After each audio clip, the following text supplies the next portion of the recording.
aner ikke, hvor flinke I er. Jeg er lige flyttet hertil, og nu holder jeg en tale her. Og I er bare glade og smitter. Tusind tak skal jeg have for det.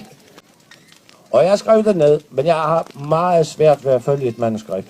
Jeg er sådan en lidt udbryder. Men nu begynder jeg.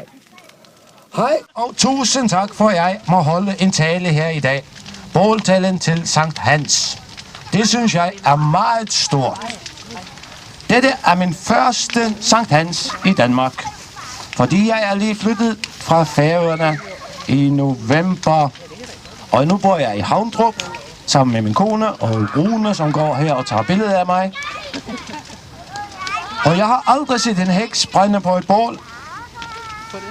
Men jeg synes, det er spændende at brænde en heks på et bål, fordi meningen med det er at brænde under væk. Og det er en meget god tanke i sig selv.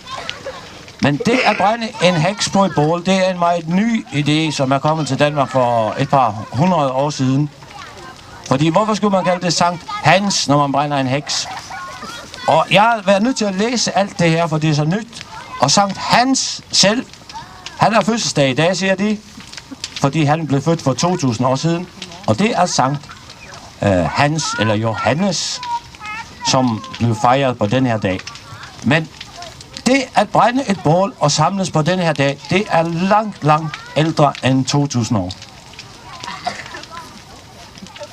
Folk samledes inden dette på nøjagtigt denne her dag for at brænde et bål, og det synes jeg er spændende. Fordi hvorfor gjorde de det? Og hvorfor holder det aldrig op med at være moderne, med at tænde et bål og kigge ind i det? Nu har vi både tv og iPhones, og alligevel er det der meget mere fascinerende. Og det gør man sammen med familie, eller dem man kender, eller dem man bor ved siden af, og så står man sammen og spiser og kigger ind i bålet. For at finde ud af hvorfor, så har jeg læst nogle nye ting, som jeg vil dele med jer, for det er meget nyt for mig. Men det kan godt være, det er almen viden for jer, og jeg har hørt alt det her før. Og det gør ingenting, fordi netop det, at man hvert år mødes og kigger ind i bålet og hører de samme ting, det er det, som er hele pointen med, at vi er her. Hver gang man samles om et bål sammen med andre mennesker og hører de samme historier og synger den samme sang, så sker der noget inde i hjernen, og så ved hjernen pludselig, at nu er der gået 1 år siden, jeg gjorde det her sidste gang. Og så får man ligesom en streg ind i hjernen, fordi man har en indre tommestok her, som starter med 0 år og går helt op til 100, og så får den ene streg per hvert år. Og hvis man ikke gør det, så ender man med en stor, lang tommestok, som ikke har nogen streger på. Og det er bare en pind, den kan man slet ikke bruge til noget. For nu kan man sige, hvornår var det, vi var henne hos Tante Gerda? Var det ikke før Sankt Hans? Jeg tror, det var før Sankt Hans, fordi vi rejste på ferie efter Sankt Hans. Man får en tidsregning i sit hoved. Og hvis man ikke har en tidsregning, for jeg har en skildpadde, og skildpadder, de skal gå i dvale 1 gang om året. Ligesom vi skal mødes her 1 gang om året, så skal skildpadden gå i dvale 1 gang om året. Og min skildpadde, den går aldrig i dvale, fordi de fryser aldrig hjemme hos os om vinteren. Og så vores skildpadde, den har bare haft 1 lang dag, fra den blev født og indtil den bliver 80 år gammel. Og så bliver den en deprimeret skildpadde. Og deprimerede skildpadder kan man kende, fordi almindelige skildpadder, de går rigtig langsomt, men deprimerede skildpadder, de går så langsomt, at det er helt forfærdeligt, så langsomt de går. Det må være forfærdeligt at være en deprimeret skildpadde.